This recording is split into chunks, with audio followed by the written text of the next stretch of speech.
Retail workers, what's your Black Friday horror story? Story 1. Store is absolutely packed, and a larger trailer trash looking woman gets up to the register with 4 coffee machines, about 30 different pieces of clothing, clearly none of which would fit her, a set of pots and pans, and a blender. I'm at the register serving a line of, at this point, probably 20 people. She gets to my register and I ring everything up. Total comes out to about $200, because most of the crap she's getting is cheap stuff that we sell even cheaper on Black Friday. Of course, as soon as I tell her the total, I'm wrong. So is the register, apparently. You double scan most of it. It should be half that price. Heck no, I didn't, lady. Learn to count. Jeez. I wish I could say that to her, but my manager is literally right behind me on the other register and would chew me out like no tomorrow.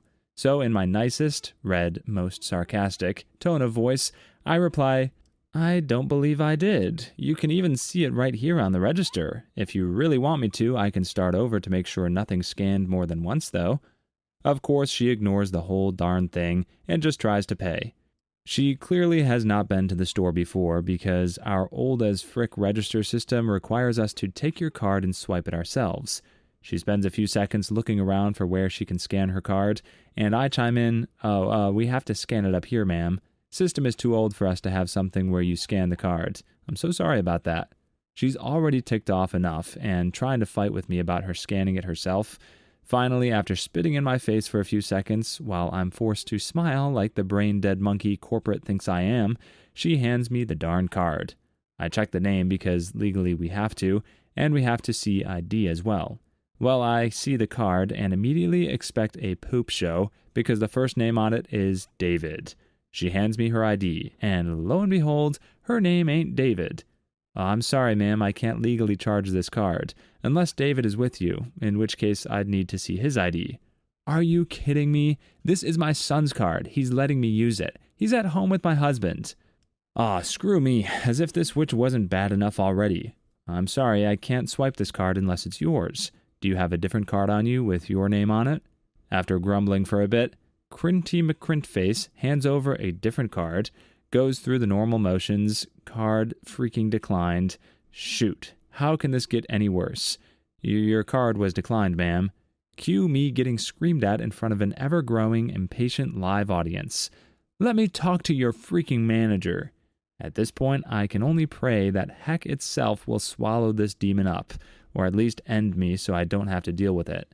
My manager turns around from her register, says, Just a moment, ma'am, I'm finishing up this transaction. Then I'll be right with you. Of course, this little old lady ain't got the time for that. At this point, I'm pretty sure my line at the register should be paying me for the entertainment they get out of this lady unloading all of her bat poop on me. My manager finally turns around and has me switch to her register for the time being while she handles the crazy.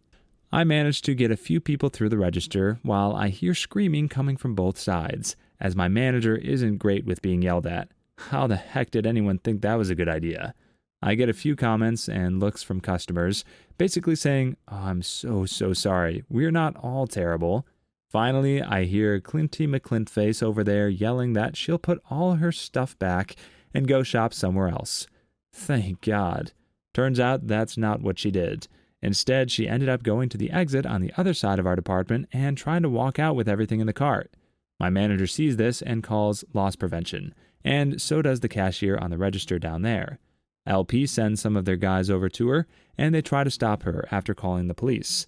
Now, I didn't get to leave the register because we were freaking packed, but I was told she tried to fight a few of the people from LP before the cops got there. Ended up with her getting arrested. The rest of my day sucked anyway, but that made it a bit better. Story 2. Worked at a car wash in college. We're busier than a one-legged man in a butt-kicking contest, but we're keeping up. Then a butt hat comes in with a minivan. Now, this alone would merit a fine story in and of itself, but here we got to the good and bad part. Puke all over his dashboard, by which I mean puke of mythological biblical proportion. Apparently, the guy out selling the car washes was too busy to notice said puke and put him in line. So the guy makes it to us at the vacs. I see the puke on the dashboard as I start to slide open the rear door, and that's when I see it. We are talking about an honest-to-God pond of puke in the back. Turkey, stuffing, pumpkin pie, Grandma's own whipped potatoes and gravy. Said butt hat says, Uncle Ned had too much to drink yesterday, so my brother offered to drive him home. Uncle Ned upchucked first. That's when my niece lost it in the back seat, too. He smiles. Do you think you're going to be able to get it up? Now, mind you, even if we were slow, we wouldn't do it. But to pull shenanigans of this caliber when we're this busy, I'm about to go full ape doo-doo and start clubbing him with my vac nozzle, when my quick-thinking partner on vacs steps in and says, Sorry, sir, our union contract prohibits us from removing biological waste. Slams the door shut and sends the car down the conveyor. The guy stands there slack-jawed and stammers out, I didn't even know car washes had unions. We do today, he grins and walks away. Story 3. Worked at a store that had a service department. They couldn't ring up anything at the service counter, but they had a computer which made it look like a register. Guy is standing there patiently waiting to be rung up. Finally, somebody notices him and asks what he needs. I'd like to pay, he says. I'm sorry, this isn't a register, replies the service tech. The guy then proceeds to try and convince the service tech to let him pay because the line for the main registers is 3 hours long. Of course, the service tech couldn't because he didn't have a register. He just had a computer for making appointments and such. So after 15 minutes of argument, the guy moves off to find the line. Here's the fun part. While he was arguing, somebody else saw him standing by something that looked like a register and so got in line behind him. Then people saw the shorter line and got in behind them. With nobody to control it, the line to nowhere grew quickly. 15 minutes was all it took for the knot line to snake all the way around the department.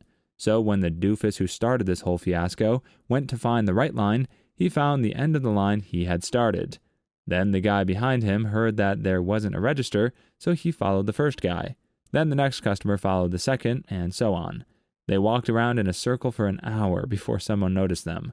We almost had a riot when a manager had to tell 100 people that they weren't in line and had just waited an hour for nothing. That same year, we had several scuffles at points where the register line had forked into 2 lines. From then on, we marked off a huge register path and had several employees just manage the line. Story 4. I worked at Walmart during Black Friday about 12 or 13 years ago. The hot items that year were $10 DVD players and trampolines.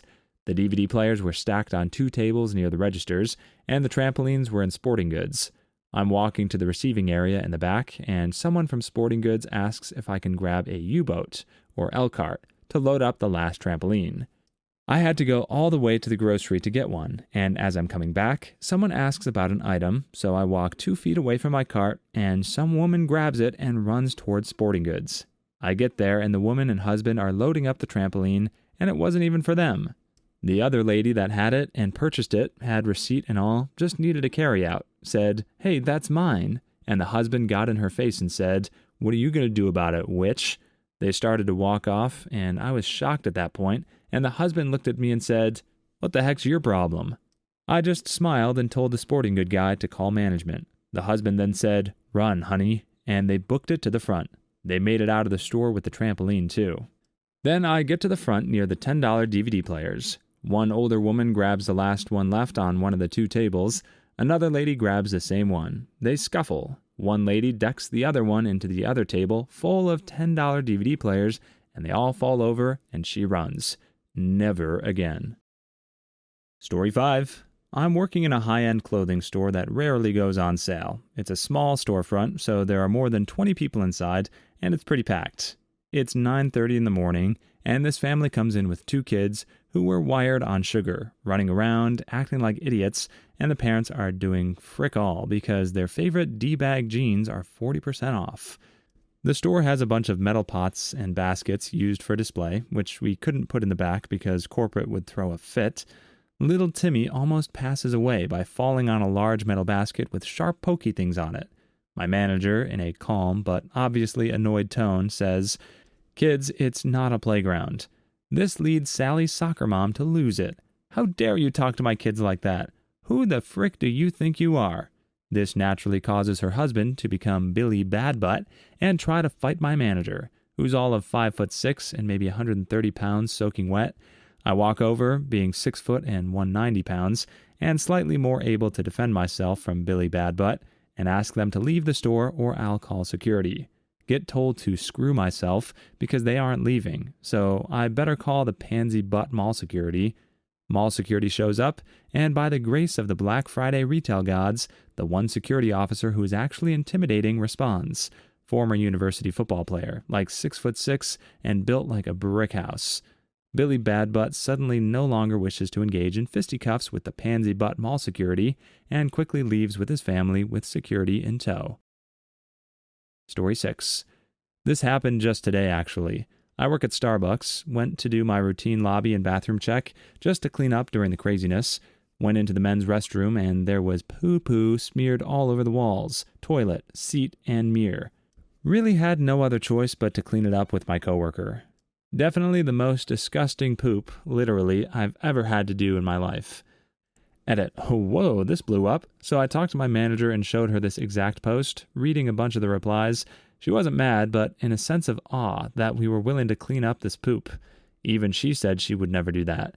We went over the policy and reviewed our resources in case this happens. There comes a point where your mind is literally go, go, go from the craziness of customers and orders. The poop didn't seem to faze me at all. I'm still baffled as to who wipes poop on the walls at a Starbucks. I don't think we peed anyone off that bad. The good news is that my boss said she's so thankful to have me and all that good stuff. But yes, we do have a number to contact in case someone decides to smear their feces everywhere. In the meantime, we are supposed to just lock the door and put a sign up on the front. Thank you everyone for helping me out. I did not expect the load of replies. I now know not to clean up the doo-doo. I feel stupid for doing it, but I'm glad I now know. Story 7. I work at a gas station, so I'm somewhat immune to Black Friday-itis. The worst we got this morning was cars lined up to get gas. On the other hand, we had a few Walmart workers come in, and they looked like they just came back from war. Both of them had ladies ram their carts into their legs to get at the merch. The guy said it was just a flurry of shredded plastic and hands when they kicked off the sales. Nobody got a full break, and the catered food was cold and well picked over by the time they could break. A car had sideswiped another car, damaging the paint pretty badly, and tried to drive off. On top of all, they're not getting time and a half for working Thursday night into Friday morning, because it's not technically a holiday anymore. At least he got homemade cupcakes. I brought in cupcakes for the ladies working Thanksgiving at my job. I had that Walmart employee as a customer again today. He told my boss and I about how one of his coworkers was practically trampled. She's a petite little thing and got tripped, accidentally this time, not on purpose like the cart rammers, by one customer, fell down and had several more walk on and over her. She's okay, she's just sore and has bruises all over her legs. We seriously thought that he was bull pooping us at first on this story, but he was dead serious. Story 8. Worked at a Walmart years ago. One of my managers thought she was being sneaky and swapped my Black Friday off shift with an on at 9 a.m. My shifts normally didn't start until 1 and ended at 9, so this was utter bullcrap. I was in the bakery department and had to work all of Thanksgiving the day before, and they ended up needing more help. I came in at 6 a.m. that day and worked a 14-hour shift, because most of my team had been given the holiday off, my manager's excuse being, "You're young, they have families they need to be with, and kids to celebrate with." So I was pretty angry. I found out that the Black Friday sale was a 65-inch LCD TV in electronics and PS3s, so needless to say it was going to be a bloodbath. I stayed in my department because there was literally no one else there and caught up on much-needed sanitation. When the manager found out before the sale started, she came my way to rain down fire, brimstone, and bullcrap on me. Thankfully, I could use their own bullcrap policies against them. There needs to be at least one member of the bakery crew on hand to write on cakes, and since I was the only one there, they were poop out of luck. I got out of Black Friday bullcrap, got an easy day of work, and the perfect spot to watch the chaos, all while screwing over a manager I hated. It was a beautiful day. Story 9. About 6 years ago, I was working at a mall bookstore's cafe. I had the opening shift, which thankfully, because it was in a mall, was 8 a.m. to 2 p.m. Unfortunately, the late shift person called in sick, so I had 2 hours off before a 4 p.m. close shift. While that sucks, it wasn't the worst part of the day. I actually had a customer who was stalking me and spent the entire day sitting in the cafe reading a book and occasionally coming up to order something new. Anytime I wasn't behind the counter or in the back room, he followed me around, including during my 2-hour shift gap. I didn't dare go to my car on my break because I didn't want him to know what it looked like, and my manager didn't want to call security on him if he didn't actually approach me. Worst Black Friday ever. Luckily, 2 weeks later, he did approach me while I was working and asked if he could clip my fingernails as a keepsake. That was enough to get him banned from not only the store, but also the mall. My manager also made sure someone walked me to my car for the next few months, so it was all good. Story 10. I work at a kids' store where almost everything was half off today. But the thing is, I normally help moms and grandparents at the register, so I don't see Best Buy-style murder all over the televisions. I get old ladies yelling at my coworkers over the price of smiley face pillows, and women bringing in hundreds of dollars worth of clothing and kitty makeup they bought weeks before at full price, just to buy it all back right away at sale price after the returns are over. A grandpa shouted, "This is bullcrap," at me because I told him we were out of bathrobes. Good times. Reading all these replies has taught me that the store I work in has a completely trash return policy. We do all our returns right then and there in front of the customer's face, sometimes without receipts, and I have to get a manager to come look at every return before I do it at the register, so there's no way for me to lie to them to make them leave. Sigh. Story 11. When I was working at Walmart, me and another coworker had a lady come during our Black Thursday sale with her children. She was going shopping with her kids for a while, but then she saw me and my coworker in the bedding department and left her children with us, asking for us to watch them while she went to get some products. Before we were able to tell her no, she disappeared and didn't come back for her kids for 20 minutes. Both of us are just standing there, watching her kids slowly freak out and cry for their mother, wondering if she's going to come back. My supervisor then walks by and sees what's going on, and when we filled her in, she was quite annoyed with the mother, who by this point has yet to make an appearance. When Mom finally showed, her children rushed to her and my supervisor had a chat with her. Unfortunately, I didn't catch what my supervisor said to her. Story 12. I saw an incident involving an extremely racist, obese woman on one of those carts that are normally reserved for the disabled. When the doors of our store opened at 12 a.m., she was on her cart in the back of the crowd. There was a bottleneck to get into the store, so the lady started plowing into people. Luckily, a black man grabbed the back of her cart and lifted it up to prevent her from injuring anyone. When the lady turned around to see what was stopping her from driving, she exclaimed, "Help, this N-word is trying to steal my cart." Then the black man shouted, "Shut up, witch, you ain't even handicapped." Then the lady tried to turn around and hit him with her purse, but she lost her balance and fell out onto the ground. As she shouted for someone to help her get up, people just laughed at her and walked around her. Not sure what happened after that because I had to help other customers. Story 13. Just today I sold a couch to a guy who drove a Prius with no roof rack. We do not deliver, and he wouldn't leave until we found a way to get this thing secured to his car somehow. Not only had he clearly not planned ahead or thought it through, he was a total jerk about it and insisted on making it our problem. We ended up using half a spool of twine to tie this thing down, and he had to climb in through the window because the twine went through his doors.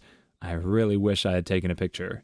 At one point, he complained to our general manager, who had no idea what we were supposed to have done to appease this moron. Finally, we insisted that he sign a waiver before leaving because we were not about to be held responsible for his own stupidity. Of course, this was also during the busiest part of the day. I don't mind helping load or tie down for customers, but this guy took the cake. Story 14. Screw it, too many horror stories. I'm going to give you my last customer from today. I am a service advisor at a very large Toyota dealership. My typical cutoff was rolling around. I usually stop writing cars an hour before my shift ends, but I got a car that came in for a wheel rotation, wrote it up, and immediately got it into the shop. My techs knocked it out lickety-split, and I got it over to the wash. I was bored and wanted it done right, and washed it myself. I even vacuumed the car, drove the car up to the drive-out section, called the customer, and turned in the paperwork to be closed out. Asked my boss for some of the Knott's Berry Farms tickets that all Toyota dealerships in SoCal are handing out, and when he came to grab his car, I let him know that I was able to wrangle some Knott's tickets for him. His face lit up like Christmas. I hope he has a great holiday season. Story 15. I got hired at Borders to be seasonal help from November through the holidays. It was the location in Michigan Ave, in downtown Chicago, and was the flagship store for the company. Had a couple of weeks of regular work right before Black Friday, and it was pretty busy then, and I thought Black Friday would be easy. I was so wrong. I had never had such a stressful experience. We had a constant line of about 30 people the entire day, and no matter how fast we tried to go, it would never die down. On top of that, we had people getting mad that they were sold out of certain books and would flip out even more when I offered to order one for them. I mean, you would expect these kinds of things at Walmart, but I never thought I would see it for a bookstore. Story 16. Being me, working my first job, second week in, and I'm working the floor at a Best Buy on Black Friday. I wasn't that great at my job, so they had me running people from the line they had set up at different registers and quickly answering questions from customers. No big deal. At about 1 a.m., as I'm running customers back and forth, we hear a commotion on the other side of the store, and a few police officers come in. Turns out some guy had broken a bit of plastic off one of the information plaques and tried to use the pointy bit to stab an employee in the neck. I never found out why he did it. People are crazy. I am so incredibly thankful not to be working retail anymore. Story 17. About 15 years ago, I was working at a bookstore at a mall. Somehow, around 5 p.m. maybe, I found myself the only employee in the entire store, not a single coworker to be found, and we were slammed with customers. We usually had music playing in the store, controlled by an ordinary 5 CD stereo in the back office. And of course, this is the day the inoffensive holiday music gets brought into circulation. Around the time I found myself alone, I noticed the stereo had become stuck on repeat, just playing the same song over and over. It was at least an hour before I was able to get away from the counter, and so that was the day I was forced to listen to some kind of generic, a very jazzy Jingle Bells, some 30 times back to back. Story 18. I used to work at Walmart during the late 90s. I worked overnight unloading trucks, and back then the store I worked at didn't have mechanized lifts to get stuff up into the bins in the back, so stock reserved for the blitz sale was all thrown up there by hand. Anyway, 3 hours to go, we had to get 3 pallets worth of 19-inch symphonic TVs down. My coworker, Alan, didn't want to throw them down one at a time, so he pushed a pallet of Pampers down first, followed by all 3 pallets of TVs. Over the next few days, several of those TVs came back as returns. I try to think that they were crap, but also wonder how many were damaged during the fall. Story 19. It was technically the day after Black Friday, but it was still busy as heck. I worked as a customer service supervisor at a Comp USA before they closed down, think Best Buy, and all of my checkers called in sick that morning. All of them. So I am the only one ringing people up for the first 6 hours of the day. When I finally got a 15-minute break, I went into the back area and blew up at the first manager I could find. I was so angry and stressed. He just sat there and let me vent to him. After a little while, I went back to him and apologized, and he was cool with it all. That day sucked. Story 20. I'm not an employee, but I stood behind a lady at Target who was returning a newly bought iPad. She was livid because her iPad wasn't charging. She claimed that the tablet had Wi-Fi connection to the store, and it wasn't charging like it was supposed to. She was told that the cord came with it and was the only way to charge it. She balked at the statement and adamantly said that since it's hooked up to Target's free Wi-Fi, it should be charging. Sadly, this is not the case, and left spots, not obscenities. Sad to think she thought Wi-Fi charged her iPad. Story 21. Worked greets at American Eagle today. My job was to stand at the front and tell you what the sale was. Some lady walked in with 8 bags and the alarm went off, so I smiled and said that it went off most likely because there's possibly still a tag on one of her items. This was her response. I just walked in and you're already accusing me of stealing? And then stormed off.